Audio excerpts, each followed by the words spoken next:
Hey, this is Dark Avenue, and remember, every legend was once a prospect.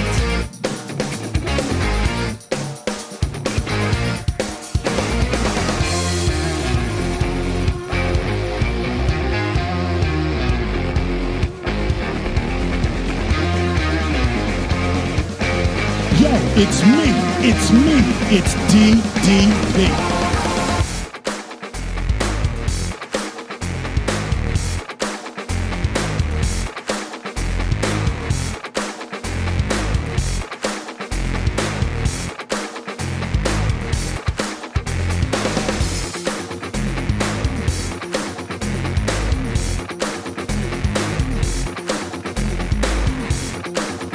Mic check 212, bitch.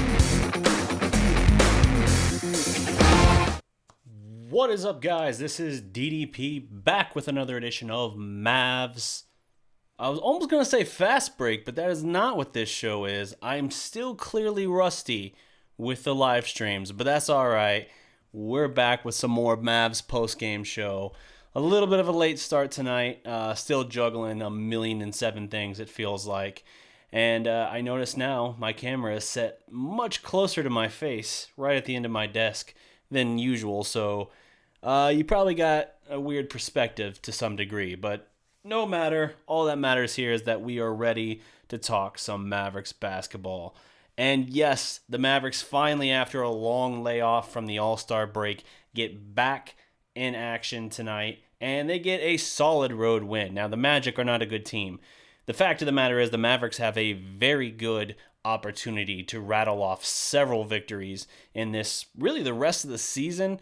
They've got one of, if not the easiest schedule remaining. So if the Mavericks are going to make a real push, right now they're sitting 7th even with this win because the Thunder beat the Nuggets earlier, and that is a quality win for OKC. So OKC remains in that 6th seed with the Mavericks staying at 7, but the Mavericks have a very favorable schedule down the stretch, and that's going to open up a lot of opportunities for them in that regard. And yeah, you got to capitalize on it. You see, if you're looking in the corner of the whiteboard up there, wait, there it is. There's the right direction. You see that we have the Atlanta Hawks coming up next. Yeah, I know Trae Young just dropped 50 last night. That's insane. Career high for him. Salute. But they're a really bad team. A really bad team. Like, I think they're behind. Let me look. I want to say Atlanta's behind even the freaking Knicks at this point. But before I just completely throw that out there and end up being wrong, I'm going to take a moment to verify. And yes, they are. Yeah, 16-41 is Atlanta's record. The second worst record in the East, ahead of only the Cavaliers. They're not a good team. We beat them earlier this year at home, which is actually a weird disadvantage for us most of the time. And we didn't have Luka or KP. Did we not have KP in that game? Regardless, we styled on them with nobody playing, it felt like. So, Mavericks have a chance here to rack up some real momentum and make some headway. But let's focus first on this game tonight, the victory over the Orlando Magic. This got off to a little bit of a slow start for the Magic. The first 20 minutes or so, very slow going. Now, they did eventually turn it on, and they had several guys produce for them. But it was still a situation where Dallas was in control of this game really throughout. I know the Magic made a little bit of a run late third quarter, and Mavericks took like a 5-point or 6-point lead going into the fourth. But Dallas came out and just exerted their will in the fourth quarter, and you get quality game from Luka, from KP, and a career night from Maxi Kleber. Maxi drops a career-high 26 points in this game. Fantastic production from the big man. And meanwhile, in the first half, Luka drops 24. I want to say it was like 24, 6 and 5 at half or something to that effect. Ends up with 33 and 10, a near triple-double as he gets 8 assists.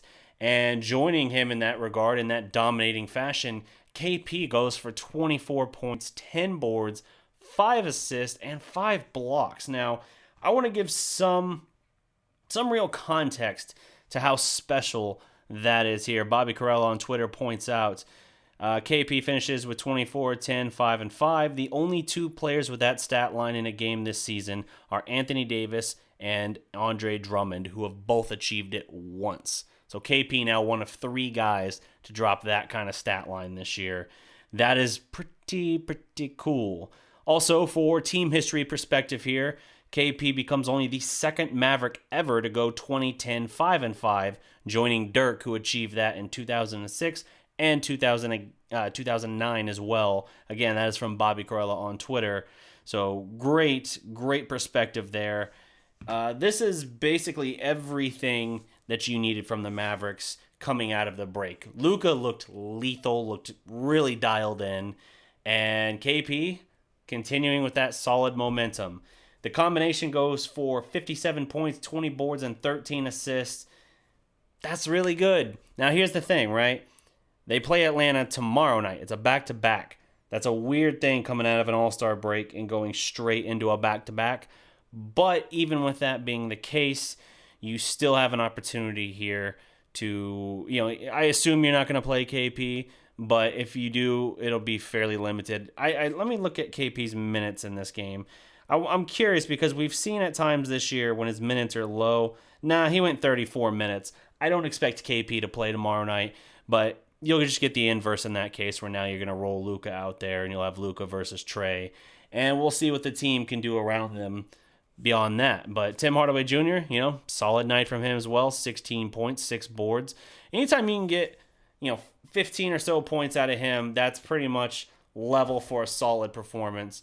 But then when he adds in that kind of rebounding factor, that's when it really stands out to me in terms of like, okay, so he impacted the game in other ways. He didn't just look for his own shot, which, 5 of 9 in this game, 3 of 5 from beyond the arc.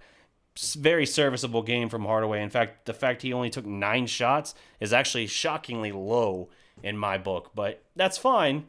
I don't have any problem with it at all because when you got Luka going 10 of 21, 4 of 8 from beyond the arc, 9 of 12 at the free throw line, a little shaky, but, nothing too crazy. And KP, 8 of 16, 4 of 9, and 5 blocks. Like, KP is on a serious roll right now. And it's not just, like, people wanted to give credit to, like, just before, or while Luka was out was while all this was rolling. But as Mark Followell points out here, let me see, Mark Followell on Twitter points out, actually, you know what? Flip that. Mark's tweet was actually pretty similar to the one I read earlier. So I took those screenshots, I think, a little bit separated in that regard. But here we go. Nick Angstad on Twitter points out 27.9 points. This is KP's last 7 games. 27.9 points per game, 10.4 boards, 2.1 assists, 1.1 steals, 1.9 blocks in 32.1 minutes of action, a plus 8.7 on average. From the 2-point field goals, shooting basically 62%, 62.3%. From beyond the arc, 40.4%. And at the stripe, 87.7%. He is 20 of 30 on field goals from inside 8+ feet. Or on field goals from 8+ feet inside the arc. So basically that mid-range and in game. He is dialed in. This is not just, hey, him and Luka the last 2 games have been pretty good together. I think KP's really sorted some things out here. I don't know, whatever the concern was with that right knee where he had soreness and he missed a bunch of games in that regard. I'm not worried about that at this point. He looks healthy. He looks good. He looks confident and comfortable out there. And now you're starting to see finally the fruits of that labor from what this team kind of hinted it could be before Luka's initial ankle injury kind of really unwound this team for a while. And we've talked about that many times on here. From Brad Townsend on Twitter, Luka and KP become just the 3rd set of teammates to have consecutive 20+ point, 10+ rebound, 5+ assist games in the last 50 years. So 20+, 10+, 5+ stat line. Only the 3rd set of teammates in the last 50 years of NBA history to accomplish that. The others are Hakeem and Clyde Drexler was one, and Kevin Love and LeBron was the other. That is phenomenal company to keep in that regard. So very, very pleased with what I see from KP and his comfort level with Dallas. I'm much happier with how they're getting him involved. He's still not the focal point, but he's much more involved, it feels like, now than he was earlier this year. So very, very pleased with that. Let me see here. Let me jump into the comments here. Again, the setting's weird where it won't let me view the comments on the computer like I did before, so I just basically have to run it on my phone, which kind of limits my ability to check real-time stats and things like that I like to kind of give extra context to in these. Let's see here. First in the house, what up, Brandon? Trevor, what's good? What's up? Trevor said didn't get to watch the game, had to go to work. That is a serious bummer. Glad, what's good? Brandon says, we whooped they ass. Pretty much. Jonathan, what's up? Pancho, what's good? Any chance of Boogie Cousins, asks TL White. So Boogie Cousins, the Lakers basically told us earlier this week that he is going to be ready to play again by the playoffs, but then they waived him because they got Markieff Morris. So interesting to see kind of what they're doing there. He's out there. Someone will pick him up. I have a hard time seeing us beating that team. I think that even though, like, before his injury started stacking up, yeah, athletic-wise, game-wise, I think he would have been a good fit. I have some questions about that now, and I would really be curious to see what kind of condition he's going to be in. And the fact that just because you say, hey, he'll be ready by the playoffs, he hasn't played with our guys. Like, I don't even know what his health situation looks like right this minute. So do we really want to mess up the flow of offense and rhythm of everything, the chemistry this team has, by making a move that more so to me would kind of signal a going for it now mentality? I don't think that's what Dallas would do, so I don't see it happening. But it is, for fantasy basketball kind of perspective, and I don't mean that like literal fantasy basketball. I mean that just in like the fun to imagine kind of way.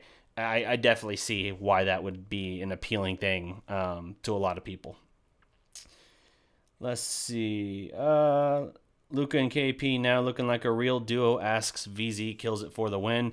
They're definitely starting to. I mean, they're breaking through. There's no doubt they have been breaking through now over the past, the last couple games, great for them, but they were showing signs when they were both healthy, fully healthy. You were seeing signs of it breaking through. You've seen signs and flashes from KP, and now he started to string those together. Luka, for the most part, before injuries really started to kind of creep up on him with the ankle and everything, the ankle and the back contusion he had at one point. Before all that really got out of control, Luka was sitting in a position where he was playing out of his mind, and at the time he was in the top 3 in the MVP discussion. He's fallen back a little bit now, still probably around 5 or 6 in that regard. But yeah, that's I would say so. Yeah, if they're both healthy and they're both playing up to their level of ability, then yes, they are a legitimate duo at this point. And this is why, with now 26 games after tonight, 26 games remaining on the schedule, you have a real opportunity to separate yourself from the pack a little bit. Now, you can make up some serious ground. You can pass not just the 6-seeded Thunder, but you might even be able to move past the Rockets as well, who I believe are still sitting at 5th. So would be very interesting to see what this team could do for a 4-5 matchup. Luka went off. Go Mavs. Keep up the great commentary. Appreciate you, sir. Let's see. SMR Eyes 30. What up? Seth Curry becomes consistent in the playoffs. Oh, can he become consistent in the playoffs? He's either 6 of 6 or 0 of 6 from the 3-point line. Yeah, Seth has been a little bit hot and cold, but the good thing is, because of the role you have for him on this team, Tim Hardaway Jr. has stepped up and made it where if you're getting quality production out of Seth, it's a nice plus. You don't rely on it. In the playoffs, that changes a little bit, I grant you. But you still know that you have 3 or 4 guys who can step up and produce at the same or an even higher level, even if Seth is not clicking for that game from beyond the arc. So can he? He's the active 3-point percentage leader for his career. So in that regard, I would assume yes. But we've seen him go through some ups and downs this season. So I tend to think so, but only time will tell. It would be good to get rid of this "can they play together" nonsense. I agree, Jonathan. I expect MKG to play decent minutes against Atlanta tomorrow night because he was barely played tonight and had because of 3 fouls. Yeah, he only got a handful of minutes here. Let me pull up the stat sheet here, which means, again, for a moment, I'm not going to be able to see your comments. Let me run down the rest of the stat sheet real quick. The box score: Dorian Finney-Smith, 5 and 7 in 36 minutes of action. Not a whole lot of shooting for Dorian. Not surprising there at all. But, we know his role and we know what he contributes. Luka and KP and Hardaway, I already talked about them. Curry as a starter, 28 minutes, 6 points, 6 boards. Again, I like the 6 boards. 3 of 9 from the field, 0 of 4 from beyond the arc, to that other person's comment earlier. Not very strong. Delon Wright, meanwhile, 24 minutes, 5 points, 5 boards, 4 assists off the bench. Not big numbers, but at least level and consistent production off the bench. DeLon Wright has not been what I hoped he would be coming into the season, and that's why, even though he's still a nice piece to have off the bench, I think there's a reason why when Dallas was engaged in some different trade talks right before the deadline, it was made very... I knocked over my water bottle. Made very clear that DeLon Wright was absolutely available. So I think even Dallas is kind of acknowledging, not really what we hoped. Maxi, in 23 minutes, goes 26 points, 3 boards, 1 assist, 10 of 13 from the field. Maxi just getting it. 3 of 6 from beyond the arc, 3 of 3 at the line, and a block. He's a plus 10 for the game. DeLon Wright, hell, I see a plus 18 for him. That's the highest plus minus for the game for a Maverick. So, hey, he did something right. But, yeah, not a whole lot else off the bench. You got Brunson adding 4, Jackson adding 3. Justin Jackson, I think, just continues to kind of look lost. 4 minutes for MKG. Foul trouble was legit a major problem for him. And no Willie Cauley-Stein. You're going to get a lot of Willie Cauley-Stein tomorrow because, again, I don't expect KP to play. And I think you'll get more MKG as well.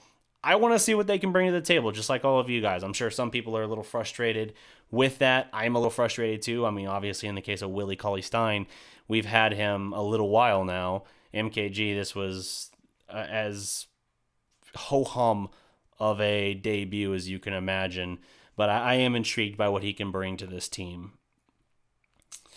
From the field, Dallas shoots 51% compared to just 39% for Orlando. 39% from beyond the arc for Dallas. That is 15 of 38. Orlando, meanwhile, is the rare team that shoots, in this case, more threes than Dallas. But they also made 9. 9 out of 43 for just 21%. Dallas gets to the line 21 of 26 for 81%. Very, very respectable percentage there in production. The Magic, also a strong percentage, but fewer attempts, 15 of 19. Turnovers, Dallas was a little high. They committed 15 turnovers. That is above their season average. Again, they are one of, if not the best teams in the league in terms of fewest turnovers. That is a credit to Luka and a credit really to Rick and the other ball handlers that this team has. They are terrible, however, at forcing turnovers and particularly forcing steals. In this case, the Magic only commit 7 turnovers. Dallas out-assists them 26-21, out-rebounds them by 2, 50-48, but they do get doubled up on the offensive glass 16-8. I know you got Vucevic and all that, and that's going to open some things up for Orlando. But, hey, Maxi outplayed Nikola in that case. So, interesting. Dallas kills it on the rim protection, though. 8 blocks compared to 2. Magic win 11 steals in the steals department, 11-6. Fouls, Dallas much better. Committed just 14 fouls compared to 22. That pretty much wraps up that general perspective, like the basic meat and potatoes, if you will, of this game. Not a whole lot more to dig into for the game itself. It's more so about what this team is trying to do moving forward as they're on a playoff stretch at this point. They are looking at this and they are saying, okay, we've messed around a little bit too much throughout this season. We've lost a lot of games that we shouldn't have lost. They got 22 losses on the year. You and I could sit here and we could go game by game through the schedule, and we could probably point out at least 12 of those games they should not have lost. But you got to play the hand that you're dealt, even if you're the one who made the mistake, and you just got to keep playing through it. With 34 wins, Dallas has now surpassed last season's total wins. 33 wins last year, 34 now this year, and we got 26 games to go. 50 wins is a very real possibility, especially with this schedule running the rest of the way. And I think that is a major milestone that, if they reach it, should under no circumstances be taken for granted. This team was not expected by most to be where they are right now. KP and Luka, you're seeing that potential that they have, and it changes the entire picture, the entire framing of not just this season, but the next 5 to 8 years of Maverick basketball. We are suddenly looking in a position where this team has similarities now with the Mavericks of the early 2000s, where you see a lot of those young pieces and you go, oh, damn, he's going to be really good. He already is really good, and he's young. You're looking then in 2000, 2001, around that time, the Utah Jazz series where the Mavericks scored the upset in the first round. You're looking at that and you're saying, okay, you got a young Dirk and Nash, and you got Finley, who's already kind of a stud. And then you're looking over here and you're like, you got Luka and KP, and hell, you got more production out of Tim Hardaway Jr. than anybody, myself included, thought you would get. I fully own that. I was very much against the idea of Tim Hardaway Jr., and he was just a castaway part of that deal that we had to take on to get KP. And look how it's worked out, 2 of those 4 guys that came in are vital parts to this team. We still have Courtney Lee. He's still there, not really doing much, but he's a free agent after this year, so he'll be gone. Hardaway Jr., he's got a player option, and in his case, I don't know what he'll do. Some people have asked me if I think he will opt out. I don't know if he will. He's got, I think, like 20-something million, like 20-point-something million coming his way. But the way he's playing and with what the salary cap's been doing, he might still opt out and try and get a great deal here, like a new long-term deal for added security. And I wouldn't blame him for doing it if he did. I mean, you always got to get yours. You always got to make sure you take care of yourself. Now, he's gotten paid very well throughout his career, but with his age, it might be his last look at like a legit big contract. Big O, missed the stream. No, you didn't, fam. I'm right here. I'm actively talking to you. This is not pre-recorded. I'm right here. If you're talking about the previous stream, that was about 5 seconds before I realized I forgot to put any stream descriptive info or tags or anything. And I was like, oh, that's not going to work. And so I quickly turned off the stream, added all that info, and started new. Micker45, what's up? What an effort defensively. Yes, sir. Luka gets no calls, Luka lets no calls get to his head and affect his game. If we play a defensive team in the playoffs like the Clippers, it is wraps. Well, even if we do draw the Clippers and we do get beat in the first round, in that case, it's a learning experience, and you got to go through these brutal grinds. Things were not always rainbows and sunshine for Dirk and Nash and Finley. I mean, we're not even just talking about after the 2006 finals until the 2011 finals. We're not just talking about all those first round exits, or there was a second round exit in there. But we're talking in general about all those years prior, where after the 2002-2003 season where they go to the Western Conference Finals, and if not for a Dirk sprained MCL, probably beat the Spurs and then win the championship against Jason Kidd and the Nets. After that season, they followed up by getting beaten 5 games in the first round by the Sacramento Kings. Now, that was a damn good Kings team, but the point still remains. You got to grow and learn through those experiences.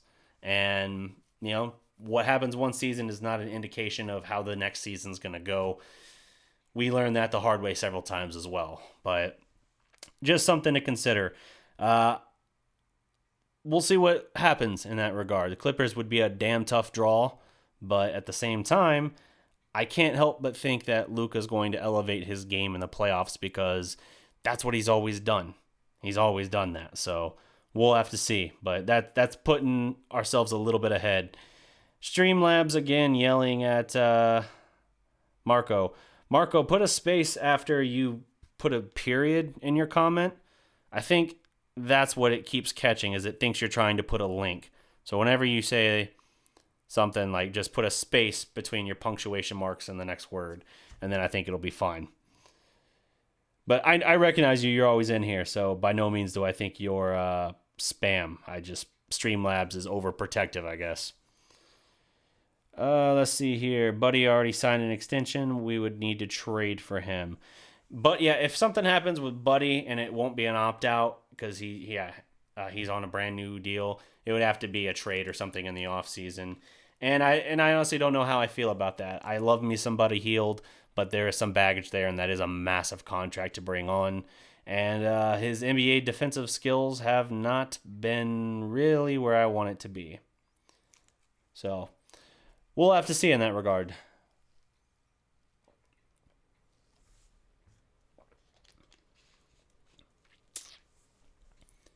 Dorian, Curry, and Kleber are the X factors for this team. Whenever one of these guys are making shots, good things come the Mavs' way. Well, I mean, the bench mob is always Dallas's MO, right? Like, we talked coming into the season about how this team, a big part of what we felt was going to make it really, really good was the bench. Because prior to J.J. Barea's Achilles injury last year, a little over a year ago in January, the Mavericks had a top 3 bench in terms of production in the NBA. And so even though Barea has had a much more dialed back role, it's still a situation where Dallas has a very good bench. Now, they're not always consistent because with this team, the formula is this.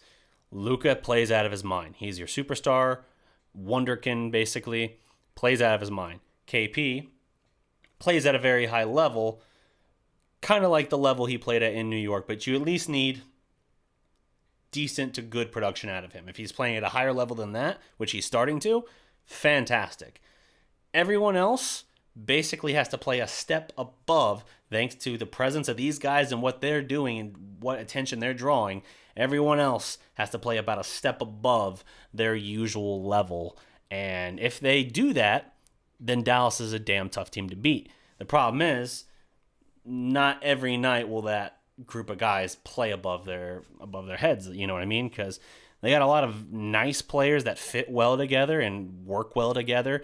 They don't have a lot of like blow you away players in that regard. That's why a lot of teams, there are still to this day people who will look at the Mavericks bench and be like, their bench is garbage. And you're like, are you kidding me? Have you looked at any of the production from the Mavericks bench? Like, yeah, you could cherry pick a game here and there where they don't do much, but when this team is firing on all cylinders, you got 5 or 6 guys who can go double digits any given night, or who could even step into the starting role and still make a sizable contribution as well. So, I mean, it is what it is. People just, they look at Luka and KP and they don't take note of anything else, and I think it's because most of these parts elsewhere either didn't do a whole lot or were respectable but not, real attention getters in that regard. Like Curry, even though he was in the Western Conference Finals last year with Portland, didn't do a hell of a lot. Like I think he averaged 8 points for them.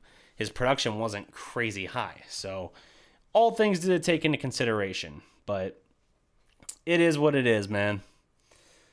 Let's see here. Do they have a chance to sign Cousins? Asks Happy Boy. The chance is there. I don't think they'll do it, though. If he's, maybe he'll be ready by playoffs, but it's not going to be something that makes sense to really shake up things in terms of, playing together, chemistry, and other factors like that. I just don't see it happening. If this was a team that was in a tougher situation or a closing window for a championship, maybe they would be desperate enough sitting at the 7 seed currently to be like, okay, yes, swing for the fences. But I don't think it fits for them, and I think I think that Cousins will probably want to, if possible, land somewhere on a more established contender at this point.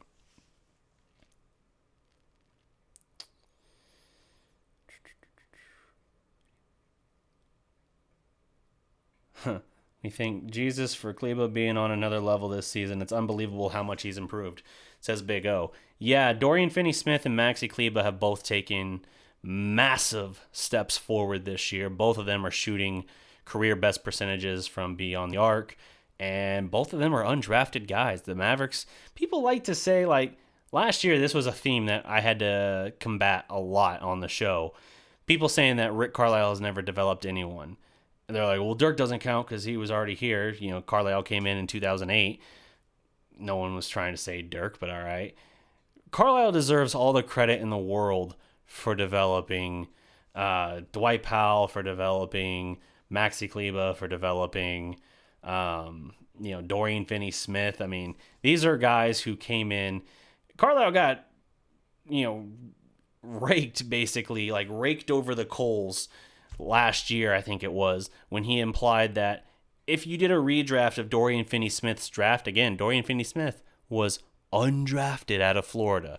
He said if you did a redraft today, Dorian Finney-Smith would be a lottery pick. And people like scoffed at him, laughed at him, like, maybe like, okay, yeah, maybe he's like a late first rounder or a start of the second round pick, but he's not. What are you talking about?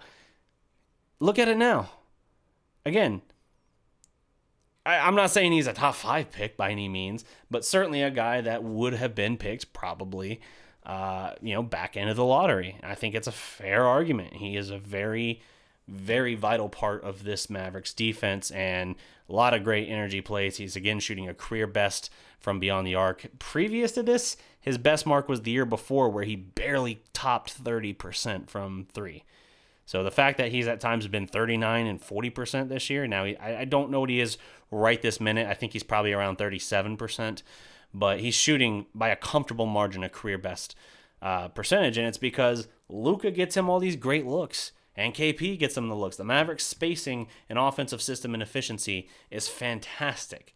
The only thing that keeps them back is even though they have this phenomenal offense, and Luka is this great maestro, they don't have enough defensive presences, which is why Willie Cauley-Stein and why MKG could make a lot of sense for this team if they'll just give them some more minutes and allow them to kind of become more integrated into everything. Dwight Powell was a big loss. I know he is a very polarizing figure with the Mavericks fan base, but Dwight Powell was a substantial loss. And as you saw, it took us a little while after losing him to kind of right the ship again. So we're sitting pretty good now. And now it's just a matter of letting things just kind of build momentum. I look at this way. Because of the strength of schedule, what up, Cowboys X Factor? Because of the strength of schedule, I view this as the Mavericks have a chance. They're at the top of the hill, and all they got to do now is build momentum. With this first win, you kind of nudge a little bit towards going. It almost sounds contrary because of the imagery here.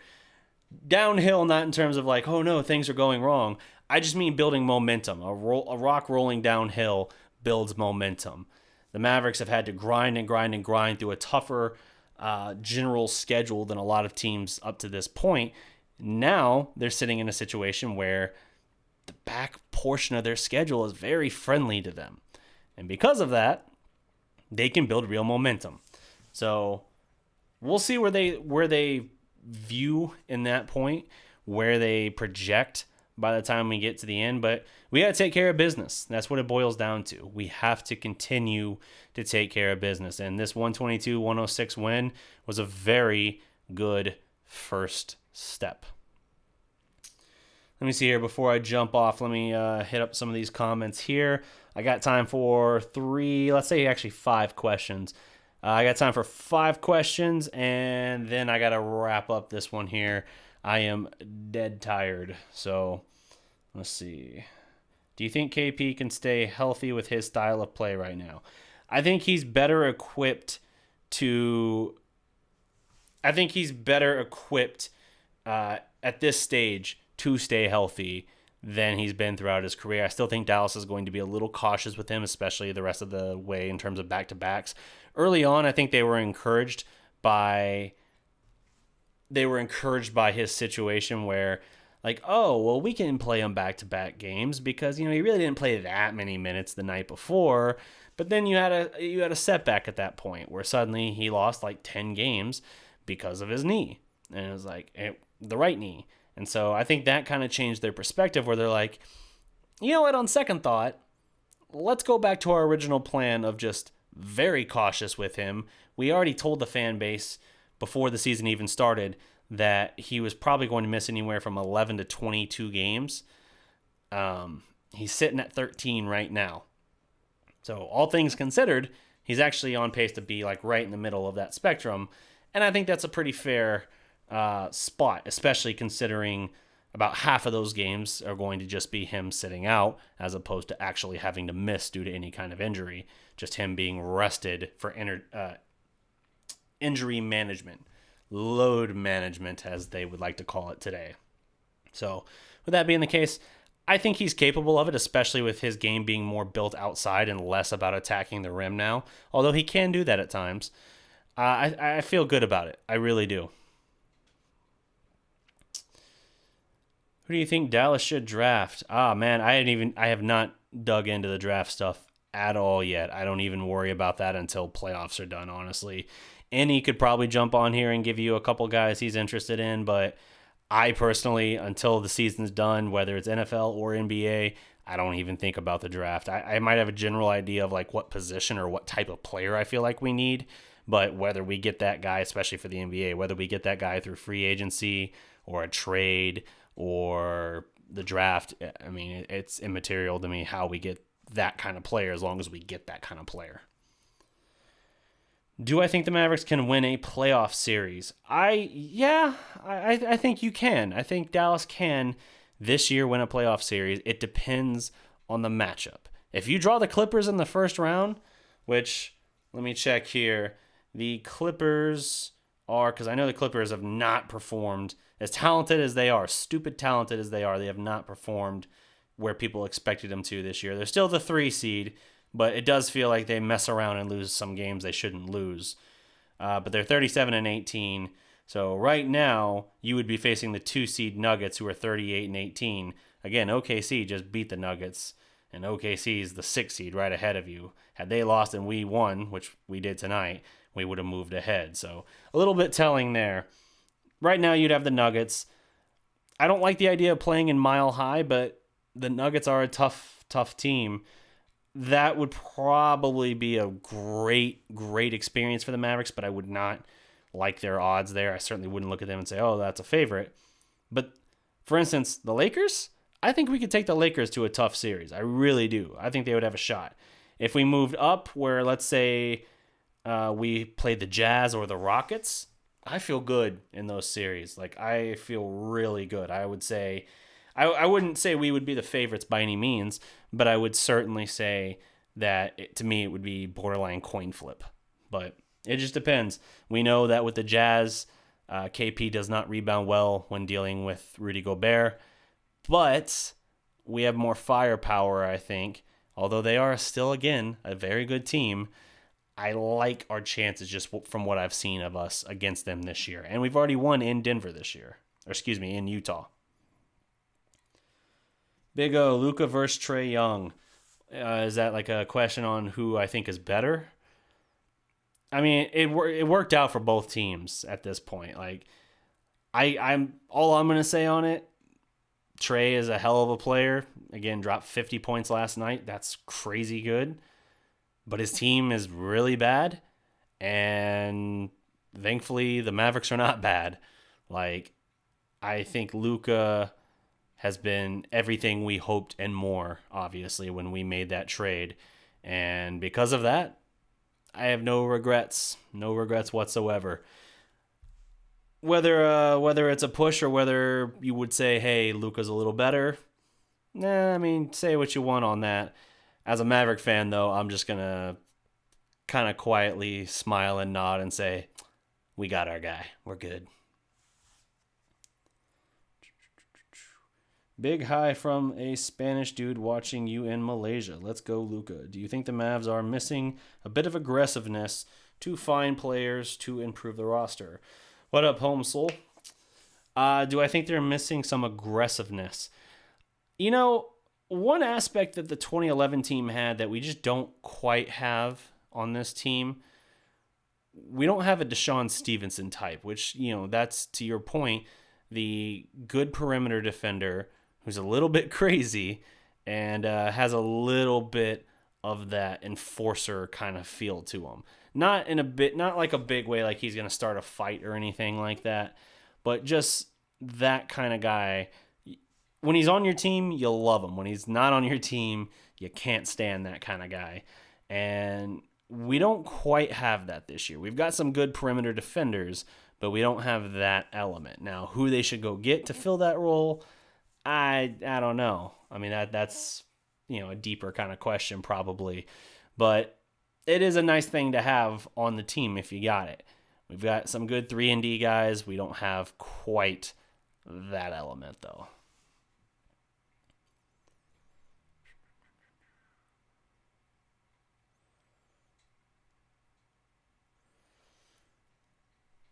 Do I think Luka will score 50 this season? This season? Probably not. I mean, he's gone over 40, I think, twice, 2 or 3 times now in his career. I certainly think he will go over 50 sometime sooner than later. But whether it happens this year, I don't know. I think with the way this team is kind of constructed and, you know, with him having dealt with injuries, I know he's healthy now, but I do think that unless it's absolutely necessary in that game, like he's the only thing carrying this team and we need that win, I don't think it's that. I think he defers more often is, I guess, what I'm saying. He tries to set up his teammates more often. And I think because of that, you'll see him not push a whole lot once he gets over 40. You'll see him then kind of shift to like, oh, I've got 7 assists. Let me see if I can keep my teammates involved and keep all of that going. And so it's a little give and take, but I think he'll definitely get there in his career. It's just, will it happen in the last 26 games? I don't know. It could, but if I had to bet money on it, I would probably hang on to that. Probably hang on to that money for now. What do I think of Tim Hardaway's defense? Honestly, I think it's pretty solid, but everyone seems to think otherwise. His reputation was much like former Maverick Monte Ellis coming in, where he was believed to be like a defensive sieve on defense. And he's been much better than I thought he would be defensively, but that's not to say he's a great defender. I think he gives you a lot of effort, high effort, and that can make up a lot of ground in that case. Effort is really so much.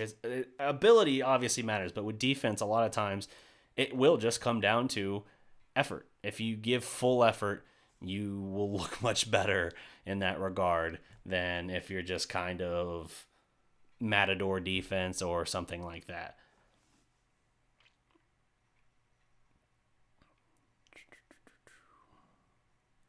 I just want to thank you for a good stream, although I was a little late.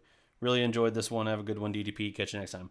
Salute, Big O. I'm about to wrap this up anyway, so you did pretty well on that send-off time. Yeah, I think that pretty much covers it. Let me hit up Gabriel's comment here. I like this. Why are we comparing this team to 2011? Enjoy the ride, guys. This Mavs team is the 2000 Mavs. How are you going to be like, why are you comparing it to 2011, but then be like, but what this team's really like is 2000. I get this. I get the spirit of it, though. But yes, the message, enjoy the ride, see what this team is. This team is much better this year than I even thought they would be. Again, they didn't make a big trade deadline move, which I was really certain for a long time they would. and I projected them at 44 wins for the year. I had 44 wins. They're sitting at 34 with 26 to go. I like their odds of surpassing that and getting into the playoffs, which is on its own. I don't like to move the goalpost. If I came into the year saying, hey, if they get into the playoffs, it's a wildly successful year for me. I don't want to then say, oh, well, they got in the playoffs, but they only went 5 games or 6 games. It's still a successful season because now you have actual tape of Luka and KP together. Makes it easier to recruit moving forward.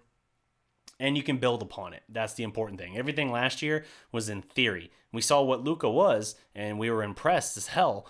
But we were operating off of a year and a half old information, nearly 2 years of old information for what KP might get back to. Now we'll know going forward. So just enjoy it. Enjoy the ride, as Gabriel points out. But that's going to do it for my time, guys. Thank you so much for tuning in. I will try and continue doing more of these. I don't know that it'll always be the live stream. Sometimes it will just be the post-game pre-recorded podcast, but I greatly appreciate all of you in here. Looks like we got 70-some odd people in here right now. You are all so lovely. But that'll do it. Don't forget to drop a like for this video, leave a comment, subscribe to the Dallas Prospect, and remember, every legend was once a prospect. Peace.